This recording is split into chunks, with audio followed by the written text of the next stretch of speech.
ಅಲ್ರಿ ಅವು ಯಾವನು ಆರ್ ಸಿ ಬಿ ಫ್ರಾಂಚೈಸಿ ಗೆದ್ದಿದ್ದಕ್ಕೆ ಕೆಲವೇ ಗಂಟೆಗಳಲ್ಲಿ ತರಾತುರಿಲಿ ಮೈ ಮೇಲೆ ಬಿದ್ದು ನಾನು ಮುಂದೆ ಅಂತ ಹೇಳಿ ನೀವು ಕಾರ್ಯಕ್ರಮ ಆಯೋಜನೆ ಮಾಡಿದ್ರಿ. ಕಾರ್ಯಕ್ರಮ ಆಯೋಜನೆ ಮಾಡೋಕ್ಕೆ ಒಂದು ದಿನವೂ ನೀವು ಸಮಯ ತಗೊಳ್ಳಿಲ್ಲ. 3ನೇ ತಾರೀಕು ಕ್ರಿಕೆಟ್ ಮ್ಯಾಚು, 4ನೇ ತಾರೀಕು ಸೆಲೆಬ್ರೇಷನ್. ನೀವು ಈಗ 2 ತಿಂಗಳು ಅಂತ ಹೇಳ್ತೀರಲ್ಲ, ಆಗ 2 ಗಂಟೆ ಶಾಂತವಾಗಿ ಕೂತ್ಕೊಂಡು ಯೋಚನೆ ಮಾಡಿದರೆ 11 ಜನ ಯುವ ಪ್ರತಿಭೆಗಳು ಅಮಾಯಕರ ಪ್ರಾಣ ಉಳಿತಿತ್ತಲ್ವಾ? ಈಗೇನು ರೀರೈಟ್ ಮಾಡೋಕ್ಕೆ 2 ತಿಂಗಳು ಬೇಕಾ? ಅಥವಾ ಜನಮಾನಸದಿಂದ ಎಲ್ಲ ಮರೆಯಾಗಲಿ, ಜನ ಮರ್ತು ಬಿಡಲಿ ಅಂತ 2 ತಿಂಗಳು ಸಮಯ ಕೇಳ್ತಾ ಇದ್ದೀರಾ? ಏನಕ್ಕೆ 2 ತಿಂಗಳು ಸಮಯ?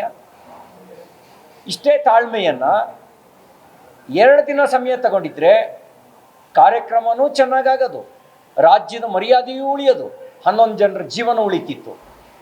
ಯಾಕೆ ಆತರ ತೋರಿಸಿದ್ರಿ? ಅಂಥದ್ದೇನಿತ್ತು?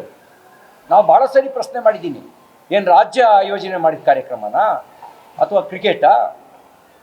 ನೀವು ಹೆಂಗೆ ಅಂದರೆ, ನೀವು ಕಾಂಗ್ರೆಸ್ನವರೇ 6 4 ಹೊಡೆದು ಗೆಲ್ಲಿಸ್ಬಿಟ್ರೇನೋ ಅನ್ನೋ ಥರ ನಿಮ್ಮ ಆತರ ಇತ್ತು. ಆಟಗಾರರೇ ಡಿ ಕೆ ಶಿವಕುಮಾರೇ ಬೌಲರು, ಸಿದ್ದರಾಮಯ್ಯನೇ ಬ್ಯಾಟ್ಸ್ಮನ್ನು, ವಿಕೆಟ್ ಕೀಪರು ಪರಮೇಶ್ವರು ಅನ್ನೋ ಥರಕ್ಕೆ ನಿಮ್ಮದು ಬಿಹೇವಿಯರ್ ಇತ್ತು. ಇಡೀ RCB ತಂಡದ ಗೆಲುವಿಗೆ ನೀವೇ ಪಾತ್ರದಾರರೇನೋ ಅನ್ನೋ ರೀತಿಯಲ್ಲಿ ನೀವು ವ್ಯವಹರಿಸಿದ್ರಿ.